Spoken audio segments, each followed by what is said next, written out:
হেই WhatsApp guys, আসসালামু আলাইকুম। Another new video. আজকে আমরা কোথায় গেছিলাম, কি করলাম তা নিয়ে থাকছে আজকের ভিডিও। চলেন ভিডিওটা শুরু করা যাক। আসসালামু আলাইকুম, আনাদার নিউ ভিডিও। অনেকদিন ধরে কলেজে যাওয়া হয় নাই। আজকে আমাদের কলেজে নবীনবরণ, তার জন্য কলেজে যাচ্ছি। এমনিতেই কলেজে যাওয়া হয় না। ইতিমধ্যে আমরা ভদ্রাতে চলে আসছি, এখান থেকে গাড়ি নিয়ে চলে যাবো আমাদের কলেজে। কলেজের রাস্তায় চলে আসছে, এই 10 তলা বিল্ডিং এটা দেখা যাচ্ছে, এটাই আমাদের কলেজ। আজকে ছোট ভাইদের নবীনবরণ, আমরা নবীনবরণ দেখতে চলে আসলাম। এর মধ্যে ক্লাসে চলে এসে দেখতেছি সবাই একটু দুষ্টামি করছে। এখানে আমার বন্ধু দেখতেছি গেম খেলতেছে।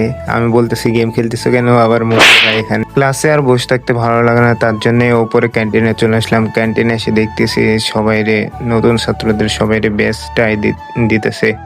ওপরে চলে যেয়ে দেখলাম যেখানে বসাবে ওইখানে একটু ভিডিও করে আবার নিচে চলে আসছি, বাহিরের একটু ভিডিও করে নিলাম। ইতিমধ্যে আপনারা বুঝে গেছেন আমি কোথায় পড়াশোনা করি এবং আমার সাবজেক্ট, আমি সিভিল ইঞ্জিনিয়ারিং নিয়ে পড়াশোনা করতেছি। বন্ধু বলতেছে আমার আইফোন 19 প্রো ম্যাক্স বাইর করে দিয়ে, বন্ধু ভিডিও করতেছিল, বলতেছে যে না আর ভিডিও করবো না দিয়ে। এখানে আবার সবাই যারা নতুন ভর্তি হয়েছে তাদের ডেকে নিয়ে আসলো। এতটুকুই ভিডিও ছিল। আর ভিডিওগুলা কেমন লাগে একটু জানাবেন। আর আমি বাংলাদেশ পলিটেকনিকে পড়ি। এতটুকুই ভিডিও ছিল। আসসালামু আলাইকুম।